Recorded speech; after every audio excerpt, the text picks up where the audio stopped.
اللهم صل وسلم على سيدنا محمد وعلى آله وصحبه أجمعين. اللهم إنا نستحفظك ونستودعك أدياننا وأنفسنا وأهلنا وأولادنا وأموالنا وكل شيء أعطيتنا. اللهم اجعلنا في كنفك وأمانك وجوارك وعياذك من كل شيطان مريد وجبار عنيد وذي عين وذي بغي وذي حسد ومن شر كل ذي شر إنك على كل شيء قدير. اللهم جملنا بالعافية والسلامة وحققنا بالتقوى والاستقامة وأعذنا من موجبات الندامة إنك سميع الدعاء. اللهم اغفر لنا ولوالدينا ولأولادنا ومشايخنا ولإخواننا في الدين ولأصحابنا وأحبابنا ولمن أحبنا فيك ولمن أحسن إلينا وللمؤمنين والمؤمنات والمسلمين والمسلمات يا رب العالمين.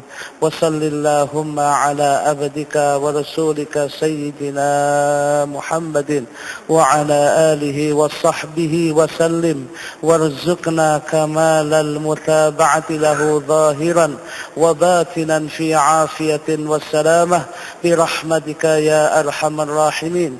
سبحان ربك رب العزة عما يصفون والسلام على المرسلين والحمد لله رب العالمين. بسر الفاتحة.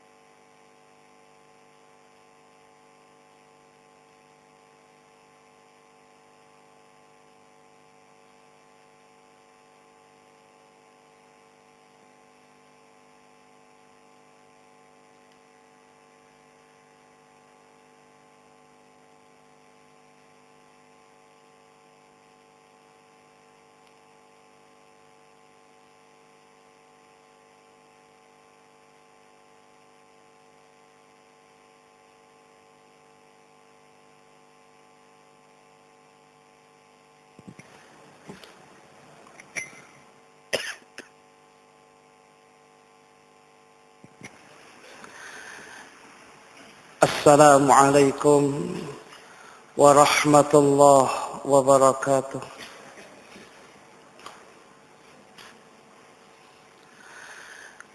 الحمد لله رب العالمين والعاقبة للمتقين ولا عدوان إلا على الظالمين. وأشهد أن لا إله إلا الله وحده لا شريك له أحكم الحاكمين. وأشهد أن سيدنا محمدا عبده ورسوله سيد الأولين والآخرين. اللهم صل وسلم على سيدنا محمد وعلى آله وصحبه أجمعين. أما بعد، فإلى حضرة النبي سيدنا محمد صلى الله عليه وآله وصحبه وسلم، خصوصا إلى جميع مشايخنا وأساتذتنا ومعلمينا وعلمائنا المخلصين العاملين، وجميع ساداتنا العلويين، وجميع ساداتنا الصوفية، وعلمائنا الشافعية، وجميع المحدثين والمفسرين وأسلافنا الصالحين، خصوصا إلى الإمام المحدث العلامة السيد أبويا السيد محمد بن علوي بن عباس المالكي المكي الحسني، والعلامة الأستاذ الحبيب السيد علوي بن سالم العيتروس، والوالد الأستاذ الحبيب أحمد بن سالم العيتروس، والأستاذ الحبيب حسن بن سالم العيتروس، أن الله يتغشاهم جميعا بالرحمة والمغفرة ويعيد علينا من بركاتهم وأسرارهم على هذه النيات ولكل نية صالحة.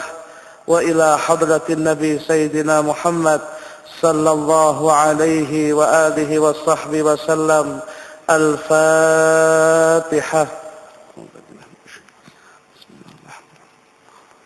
Bismillahirrahmanirrahim.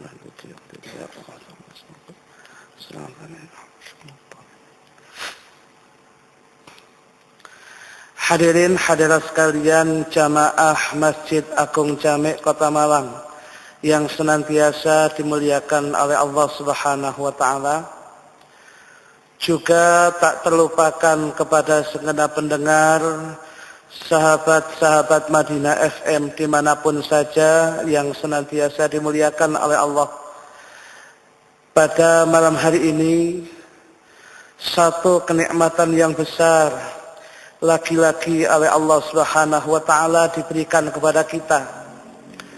Ketika kita masih dimudahkan melakukan ibadah dan ketaatan kepada Allah. Salah satu bentuknya adalah hadirnya kita di Masjid Agung Jamek Kota Malang ini. Di dalam rangka kita melaksanakan salat jamaah maghrib. Kemudian kita rangkai dengan majelis taklim seperti malam hari ini. Dan kemudian kita rangkai dengan salat jamaah isya. Kita berharap kepada Allah Subhanahu wa taala segala apa yang kita lakukan diterima oleh Allah Subhanahu wa taala sebagai bagian dari amal-amal ibadah kita yang ikhlas, yang berbuah ridha Allah Subhanahu wa taala, yang berbuah kelak syafaat Kanjeng Nabi Muhammad sallallahu alaihi wa alihi wa sahbihi wasallam. Hadirin hadirat sekalian yang dimuliakan oleh Allah, pengajian ini seharusnya diasuh oleh guru kita Sayyiduna Al-Walid Al-Ustaz Al-Habib Saleh bin Habib Ahmad Al-Idrus. Malam hari ini beliau masih berhalangan hadir. Atas nama beliau mohon maaf yang sebesar-besarnya.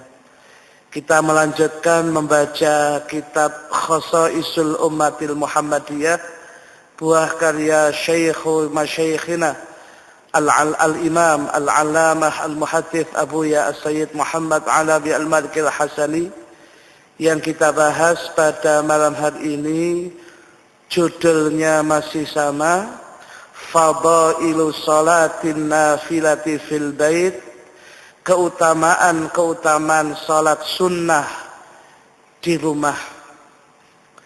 Sedangkan yang kita bahas berkaitan dengan akhir daripada keterangan kitab Khasaisul Ummatil Muhammadiyah berkaitan dengan keutamaan salat sunnah di rumah. Hadirin hadirat sekalian yang dimuliakan oleh Allah, pada kesempatan yang lalu disampaikan bahwasanya wa fadlu salatir rajuli fi baitihi ala salatihi haitsu yarahu an-nasu ka fadlil faridah ala tatawwu. Disebutkan wa fadlu salatir rajuli, bahwasanya keutamaan salatnya seorang laki-laki fi baitihi di rumahnya, ala salatihi atas salatnya dia, haitsu yarahun nasu ketika dilihat oleh manusia yang lain, kafadlil faridati seperti keutamaan salat wajib, alat tatawu'i dibandingkan dengan salat sunnah. Hadis ini diriwayatkan oleh Al-Imam Al-Baihaqi bi isnadin jayyidin dengan sanad yang baik. Hadirin hadirat sekalian yang dimuliakan oleh Allah Subhanahu wa taala,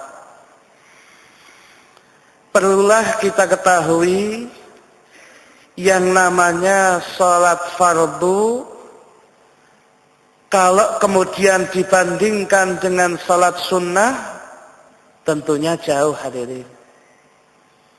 Dan tidak akan bisa mengungguli yang namanya salat fardu, salat sunnah itu.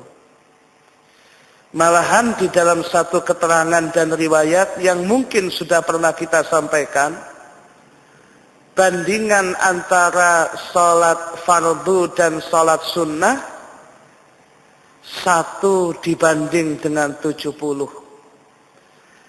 Kalau sekali sholat fardu sama dengan sekali melaksanakan, sekali sholat fardu sama dengan 70 kalinya sholat sunnah. Kurang lebih semacam itu yang pernah kita sampaikan. Jadi bandingannya sangat jauh sekali.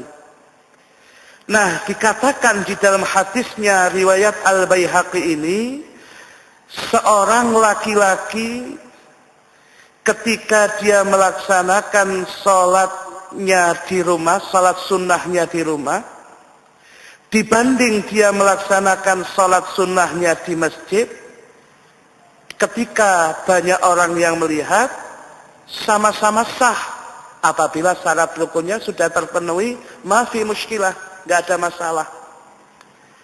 Tetapi kemudian bandingannya kalau dari segi pahalanya, nilai pahalanya kalau sholat sunnah itu dilakukan di rumah, ganjaran dan pahalanya lebih tinggi dibandingkan dipandang, dilihat oleh banyak manusia. Tentunya di mushola, di masjid dan sebagainya. Lebih jelas lagi dikatakan oleh Abu Ya As-Sayyid Muhammad Alawi Al-Maliki, beliau menandaskan, wa maknahu, maknanya demikian, supaya kita faham. Anna salatan nafilati, bahwasanya salat sunnah, amaman nasi, di hadapan banyak manusia, di hadapan banyak kerumunan manusia, madhannatur riyai, ada dugaan dilakukan oleh orang itu, bisa jadi ada perasaan dan penyakit riya, ingin mendapatkan pujian dari manusia. Sekalipun ini bukan kepastian, hadirin. Mohon diingat, hal ini bukan sebuah kepastian, tapi bahasa kitabnya madhannatur riyai. Kemungkinan riyaknya ada. Saya insya Allah terbebas dari riyak. Alhamdulillah. Tapi masalah ini masalah hati yang tahu panjenengan dengan Allah.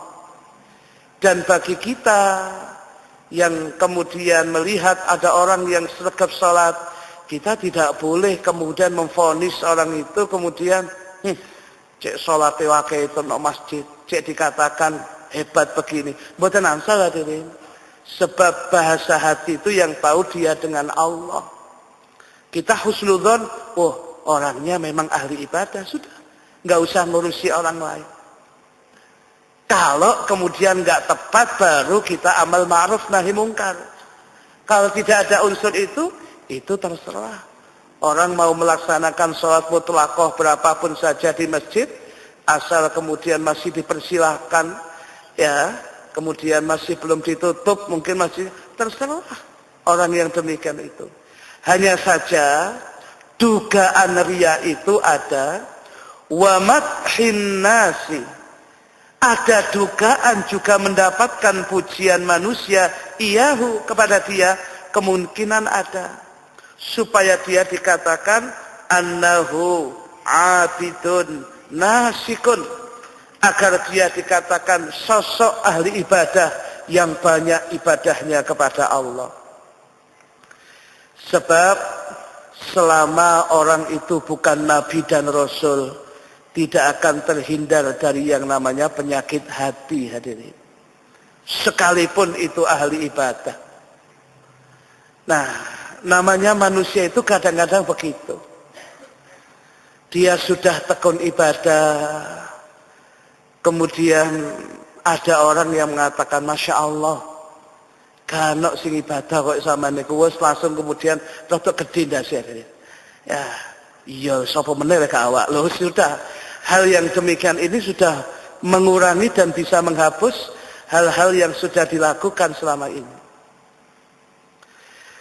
Walakin fil baiti, akan tetapi kalau dilaksanakan di rumah, salat sunnahnya dilakukan di rumah, salat sunnahnya dilaksanakan di rumah, ad'a ila rahmatillahi, lebih menjanjikan lebih mengundang kepada rahmat-rahmatnya Allah, wa ab'atu dan lebih menjauhkan an dhununin nifaqi dari dugaan-dugaan penyakit munafik.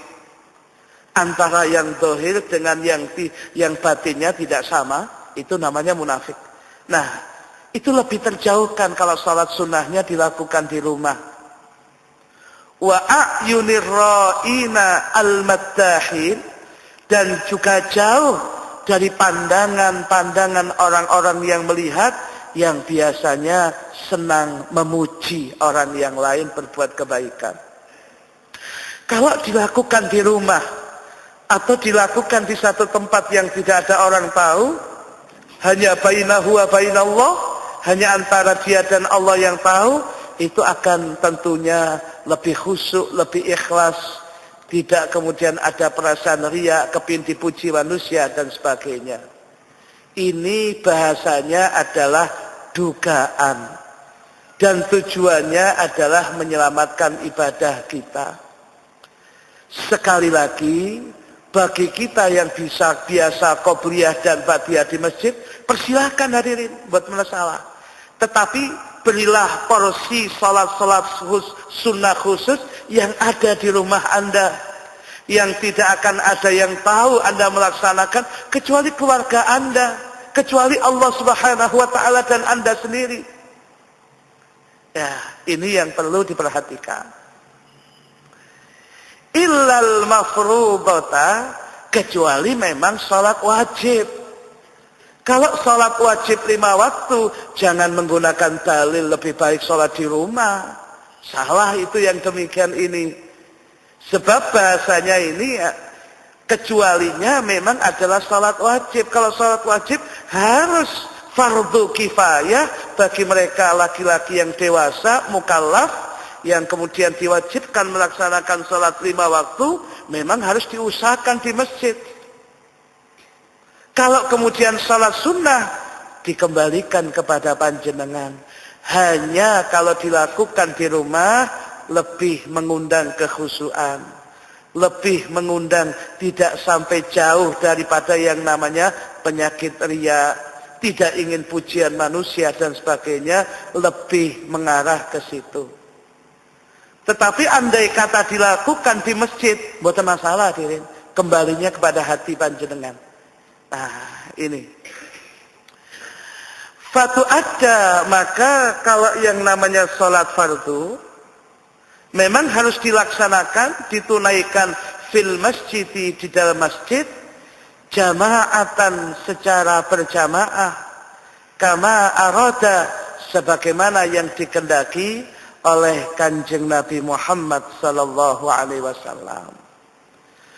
Malahan di dalam satu keterangan yang kami kutipkan di dalam kitab Irsyadul Ibad, di awakhir dari bab salati tatawwu, salat sunnah, dalam kitab Irsyadul Ibad, riwayatnya Imam Ibnu Asakir, dan juga di dalam kitab Faidul Qadir, Syarah Al-Jami'is Shaghir, juz yang ke-6, hadis yang ke-8808, kurang lebih hadisnya sama. Hadisnya berasal dari sahabat Jabir bin Abdullah. Nabi kita Muhammad sallallahu alaihi wa alihi wasallam menandaskan, man shalla rak'ataini, barang siapa yang melaksanakan salat 2 rakaat fi khala'in, di satu tempat yang sepi, maksudnya rumah atau di dalam kamarnya, maksudnya salatnya salat sunnah, la yarahu illallahu wal malaikatu, yang tidaklah mengetahui dia melaksanakan salat sunnah 2 rakaat itu kecuali Allah dan malaikat-malaikat yang di seputarnya. Kutiba lahu bara'atun minan nar, orang yang demikian ini dipastikan, dicatat terbebas dari panasnya api neraka. Hadis diriwayatkan oleh Imam Ibnu Asakir di dalam kitab Faidul Qadir Syarah Al-Jami' Shaghir juz yang ke-6 halaman 218 atau di akhir dari kitab Irsyadul Ibad akhir dari bab salati tatawwu. Barang siapa yang melaksanakan salat sunnah 2 rakaat fi khala'in, di tempat yang sepi, di kamarnya, tidak ada yang tahu. La yarahu illallah wal malaikah. Tidak ada yang tahu dia melaksanakan salat kecuali Allah dan para malaikat yang ada sekitarnya itu.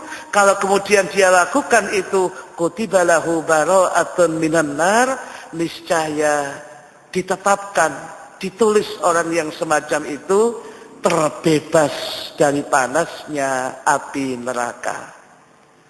Semoga kita termasuk orang-orang yang semacam ini. Allahumma amin. Kemudian dilanjutkan di dalam kitab Khasaisul Ummatil Muhammadiyah, wa yusallil insanu, kemudian manusia melaksanakan salat fi baitihi, di rumahnya, masya'a minan nawafili, ya, sesuka dia dari berbagai macam bentuk salat sunnah, karena dia yang melaksanakan salat tentunya sendiri karena salat sunnah, hendaknya dilakukan bitu adatin wa tumakninatin, dilakukan dengan tu'adah, dengan pelan-pelan, tenang, tidak terburu-buru. Tumakninah, rukun-rukunnya dilakukan, sunnah-sunnahnya dilakukan. Ini hendaknya kita lakukan dengan cara yang seperti itu. Sebab kalau salat sunnah kita sendiri yang sebagai supirnya, mau kita panjangkan, mau kita ringankan, itu tergantung kita, hadirin. Makanya kalau kemudian salat sunnah di rumah, ya tentunya sunnah-sunnahnya salat itu kalau bisa dilakukan dan dikerjakan. Jangan bahasanya wong sunnah yo, yang penting kan sah. Loh, jangan soal sah toh. Kalau bisa sekalian yang baik, hadirin. Kalau kemudian sholat wajib biasanya 5 waktu, ketika rukuk subhana rabbiyal azimi wa bihamdih kita 3 kali. Kalau sholat sunnah karena kita sendiri, jangan 3, kurang. Bisa 5, khamsan, au sab'an, au tis'an, au ihda asyrata. Dalam kitab syarahnya Muqaddimah Hadramiyah seperti itu. Kalau bisa kemudian bisa dibaca 5 kali, bisa dibaca 7 kali, bisa dibaca 9 kali, bahkan sampai 11 kali. Yang enak, hadirin. Jangan justru sunnahnya salat sunnah tambah lebih cepat. Yang penting sah, nonton. Kan kita senang kali mengatakan sah, nonton ya. Itu loh. Ya, itu usumi pernikahannya baru sah tok mawon, hadirin. Nah ini. Nah, oleh karena itulah hadirin hadirat sekalian yang dimuliakan oleh Allah, bukan soal sahnya itu. Kalau bisa bacanya diperbanyak. Sebab sholatnya sholat kita sendiri. Mau kita panjangkan, mau kita ringankan, mau kita lebih lama, itu tergantung kita. Subhana rabbiyal azimi wa bihamdi. Kalau bisa rukuknya 11 kali. Subhana rabbiyal a'la wa bihamdi, ketika sujudnya 11 kali. Ngoten hadirin salat sunnah. Ya. Justru karena kita sendiri yang melaksanakan, laksanakan dengan tenang, dengan tumakninah. Ketika membaca setelah Fatihah surat-suratnya, cari surat-surat yang kemudian agak-agak panjang. Kanjeng Nabi Muhammad sallallahu alaihi wasallam dalam kitab Riyadhus Shalihin saja qiyamul lailnya yang dibaca oleh beliau Al-Baqarah. Katanya Hudzaifah bin Yaman, setelah Al-Baqarah selesai, ini rukuk ini katanya Hudzaifah. Ternyata ditambah lagi An-Nisa. Tambah terus, tambah itu Al-Maidah. Loh, Kanjeng Nabi kalau sholat sunnah begitu. Kita ya alnya sama tapi Al-Ikhlas, ya. Oleh karena itu yang enggak panjang lah ini. Kapan kita sekali-sekali, lah kalau enggak hafal Ustaz, tek dipegang Qur'annya enggak apa-apa. Ya, dipegang Qur'annya, ditaruh Qur'annya, kalau ditempelkan mungkin kan di tempat salat khusus kita, ya, yang dibaca amma yatasaalun. Atau kemudian kita bawa Qur'an, mboten masalah yang demikian, supaya kita ini membaca Qur'an. Ya, lebih daripada yang biasa kita lakukan. Nah, seperti di dalam kitab At-Tibyan fi Adabi Hamalatil Qur'an, Imam Nawawi menceritakan sahabat Sayyidina Utsman bin Affan karena cintanya luar biasa dengan Al-Quran itu, salat qiyamul lailnya Sayyidina Utsman enggak banyak, cuman 2 rakaat. Cuman kata beliau, 1 rakaat itu 15 juz, 1 rakaat lagi 15 juz. Jadi salam itu sudah khatam Quran. Ya, niki Sayyidina Utsman bin Affan yang demikian. Nah, kemudian masih kita kembali kepada kitab kita. Wal faridatu, yang namanya salat fardu itu akfaru thawaban minan nafilati. Yang namanya salat fardu itu memang lebih banyak pahalanya dibandingkan salat sunnah. Wa hasanatuha, sedangkan kebaikan-kebaikan ketika salat fardu mudha'afatun, dilipat gandakan. Wa ajruha, sedangkan pahalanya salat fardu jazilun, ay katsirun, ay kabirun, besar yang demikian ini. Artinya apa? Membandingkan salat fardu dengan salat sunnah, tetap fardu di atas daripada salat sunnah. Artinya kalau kembali kepada ungkapan hadis tadi itu, bahwa salatnya orang yang di tempat yang sepi, di rumahnya, dibandingkan dengan salat sunnah yang diperhatikan, dilihat oleh banyak orang, itu dalam bandingannya adalah salat fardu dan salat sunnah, sehingga lebih banyak. Ketika kita melaksanakan salat sunnah di rumah, yang tidak banyak orang yang melihat, tidak banyak mata-mata yang memandang, itu lebih banyak pahalanya dibandingkan kita melaksanakan salat sunnah di masjid, di mushola dan sebagainya. Tetapi catatan kita bukan kemudian kita nggak boleh salat sunnah di masjid, sebab ada porsinya masing-masing. Mau qobliyah, mau ba'diyah di masjid, persilahkan hadirin, tapi berilah porsi untuk salat-salat sunnah itu. Panjenengan beri porsi, ya, dengan kita melaksanakannya. Salat-salat sunnah itu kita melaksanakan di rumah. Salatul duha kita di rumah, salat qiyamul lail di rumah dan sebagainya. Anjurannya adalah seperti itu. Demikian yang bisa kita sampaikan pada kesempatan ini. Insyaallah sedikit yang bisa kita sampaikan ini ada guna dan manfaatnya. Amin ya rabbal alamin. Bismillahirrahmanirrahim. Alhamdulillahi rabbil alamin.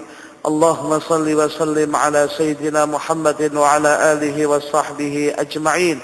Allahumma aqsim lana min khasyatika ma tahulu bihi bainana wa baina ma'siyatik, wa min ta'atika ma tuballighuna bihi jannatak, wa min al-yaqini ma tuhawwinu bihi alaina masa'ibad dunya, wa matti'na bi asma'ina wa absarina wa quwwatina ma ahyaytana waj'alhu al-waritha minna waj'al tha'rana 'ala man zalamana wansurna 'ala man 'adana wa la taj'al musibatana fi dinina wa la taj'al ad-dunya akbara hammina wa la mablagha 'ilmina wa la tusallit 'alaina man la yarhamuna فحسبنا الله ونعم الوكيل ولا حول ولا قوة إلا بالله العلي العظيم.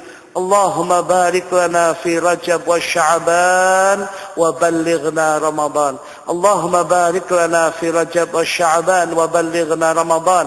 اللهم بارك لنا في رجب والشعبان وبلغنا رمضان. وصلى الله على سيدنا محمد وعلى آله وصحبه وسلم والحمد لله رب العالمين. سبحانك اللهم وبحمدك أشهد أن لا إله إلا أنت أستغفرك وأتوب إليك. Subhanakallahumma wa bihamdika asyhadu an la ilaha illa anta astaghfiruka wa atubu ilaik.